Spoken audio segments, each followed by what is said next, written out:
video, we're going to explore how to use Canva's Learn Grid to create engaging activities for students. Learn Grid really brings everything together in one place. It's AI-powered activity creation, but as the teacher, you still have the ability to fully customize the activities. So we're going to look at the 3 types of activities that we see in Learn Grid and how we can use those with our students. So to get started, we're going to go to Learn Grid, and you'll see at the top, we're able to search for educational resources.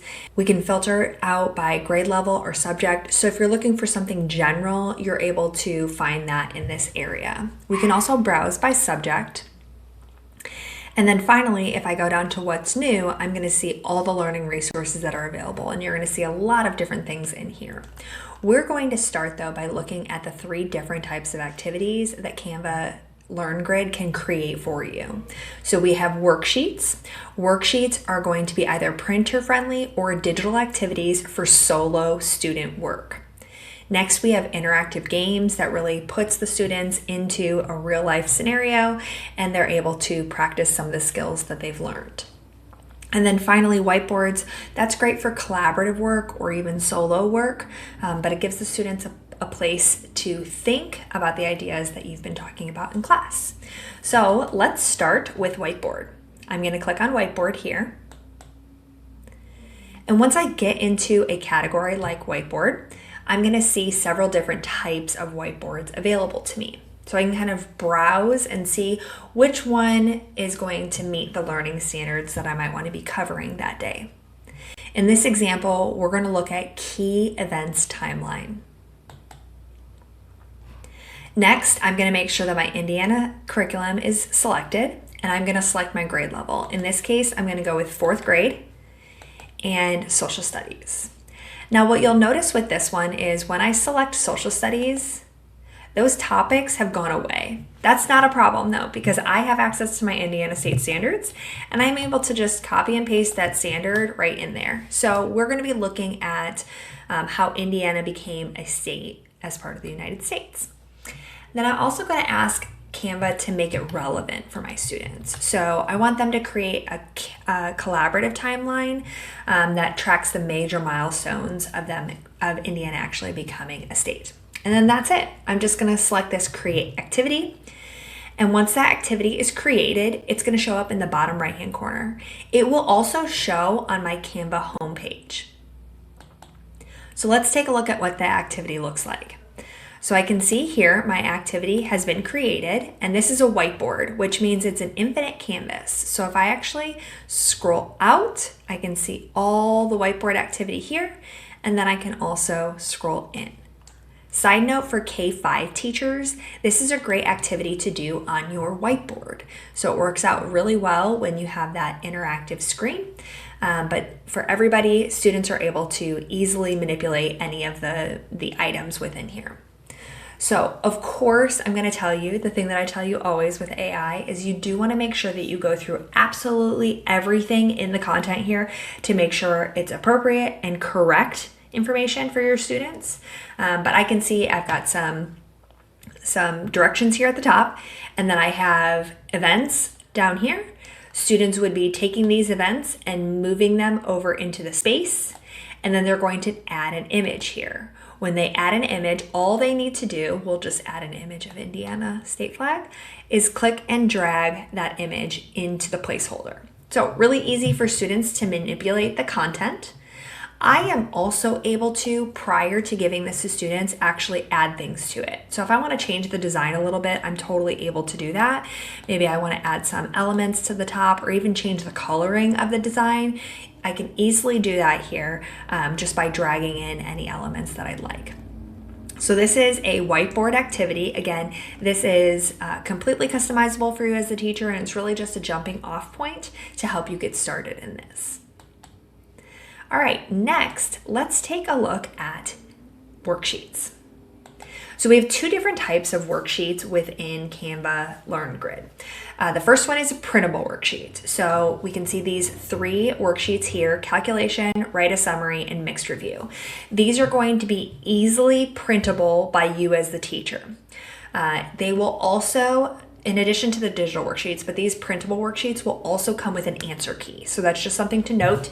Again, it's important for you to review any information that is included on those. So you do want to make sure that you get rid of that answer key before you actually share this with students. But printable worksheets will come with a little answer key down at the bottom, but it makes it really easy for you to just print out whatever has been created in here. We are not looking at a printable worksheet today. We are going to look at a digital worksheet. And the digital worksheet we'll look at is called Put It to Practice. So I'm going to select that Put It to Practice. And with any of these, I didn't mention this in the whiteboard one, but with any of these, when you click it, you're not actually creating something right away. So when you click that, you're going to see, okay, what could it create for me? So this is kind of the general outline of the thing that it's going to create. So it's going to create an overview with key terms. It will create a section for the students to read some content. It will have a section for them to connect their ideas, a section for them to try something, and then a section for them to create something. So a lot of different layers in this when we're looking at putting it to practice. We can also see at the top here a little description of what it's actually going to be creating. So in this case, I am looking at the Indiana Standards again. I am going to 9th grade, and I am going to biology. So there's a lot of different topics in here already, but I'm actually going to type in a standard code that I have. And you can see now we did not have this for our previous example, but we have it in this one. We do actually have the state standard that is listed in our standards right within Canva. So I can just select that standard. And then I want to make this relevant for students, of course. So I'm going to add some context in there to make it relevant. And then I'll click again, Create Activity with AI. So here's my activity. Let me actually scroll up to the top. No. All right, so here's my activity. So it's an environmental consulting Hoosier National Forest highway expansion. So we've got activity directions here at the top. I have, as I mentioned, I have my key terms with my definitions. As the teacher, I can always add additional key terms. So I can come here and I can say add a row, and I'm going to add that key term. This is actually built as a Canva doc. So it's just going to keep moving down that content, but it's going to kind of keep it in this structured doc format versus it being a free form design like a presentation or something. So I'm able to customize anything in there. And then I've got my background text. What you'll notice in the background text, if I scroll all the way to the bottom, and we're going to have this in some of these other examples, but it'll say this passage was created using AI. So you can decide if you want to be transparent with students like that, or if you'd like to take that out. Maybe you want to write your own passage. Maybe you have a passage from other materials that you use in your class that could be used in something like this. So that's just something to note that you'll see that show up in a few different places. And then build our connections. So key concepts, again, if the students want to add an additional row, they're able to do that here. We have some challenge questions for them.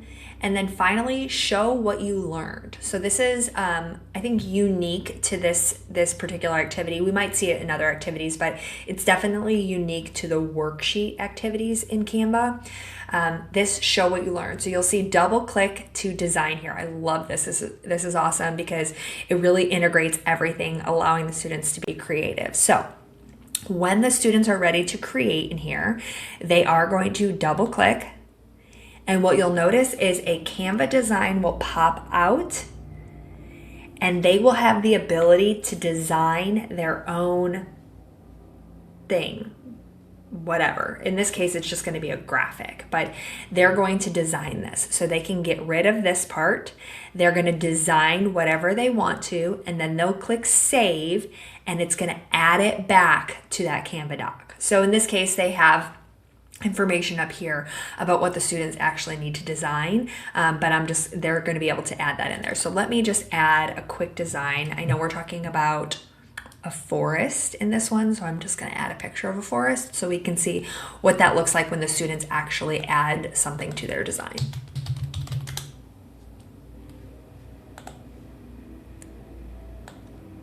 All right, so we will make this really big. We're going to get rid of that double click, and we're going to click save. And now I've got my design. So imagine that the students have created whatever the activity was, they've created the design for it, and now it's right within their document. Since this activity is more of a reflection type of activity application, there is no answer key, so I don't need to worry about seeing that at the bottom, but I do have a teaching note here.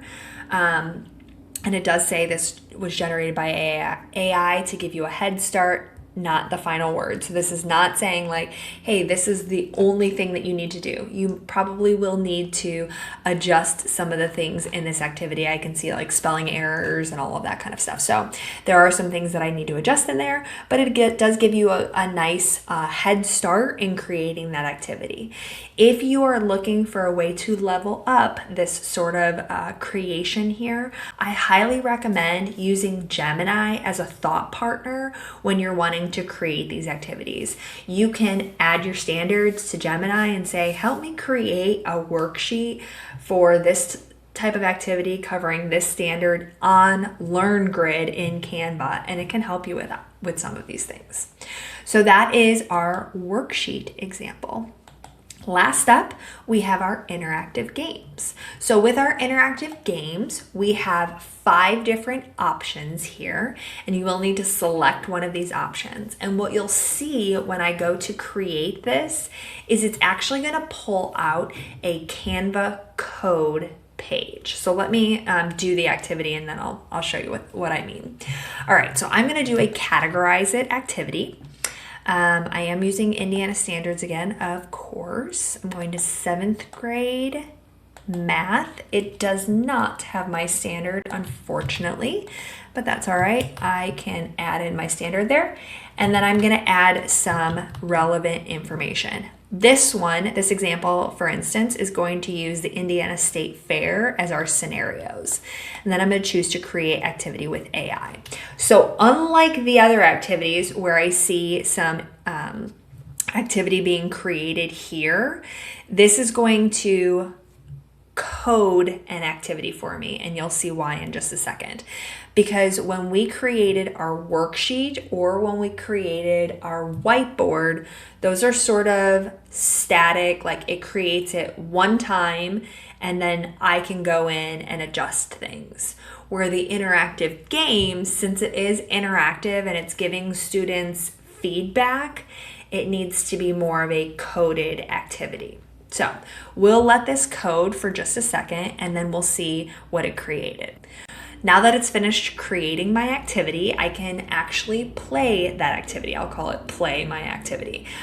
So it's Indiana State Fair, increase or decrease, solve each state fair money problem, then decide is the final price an increase or decrease from where you started.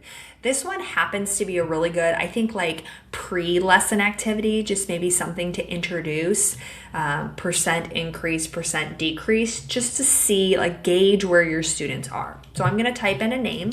We'll say Tyler is playing this time, and I'll choose to start the activity.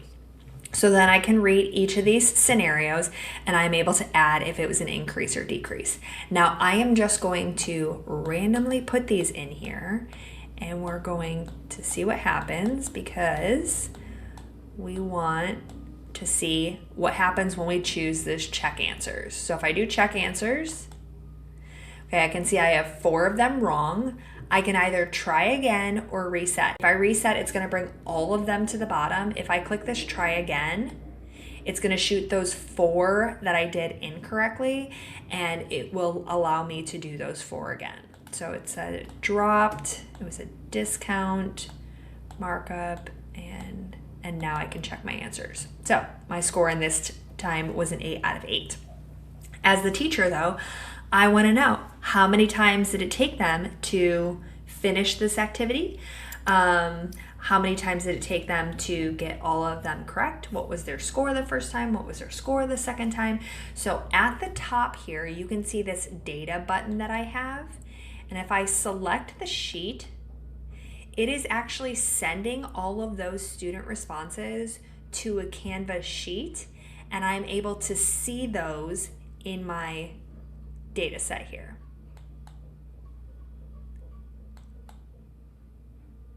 So now I can see, and with Tyler, he did it twice, right?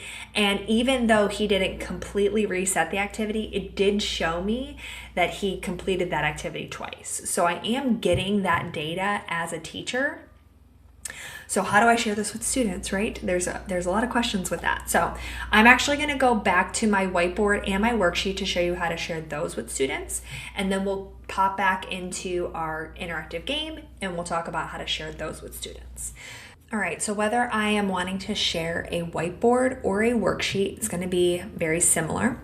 If I am a K-5 Google Classroom user, I can select this Assign, and then I'm going to choose to assign in Google Classroom, continue, and it's going to allow me to create that assignment for my students. Students will receive their own individual copy, and then they'll be able to turn that back in. If you are a secondary teacher, though, you will go through Canvas to actually create that assignment. So I'm going to select an external tool, Canva, and then select my design from here. Once that design has been selected, I can go through the process of, adding any additional information in there if I want to, adding the point values and so on. I will need to make sure that I add a due date and then click that Save and Publish.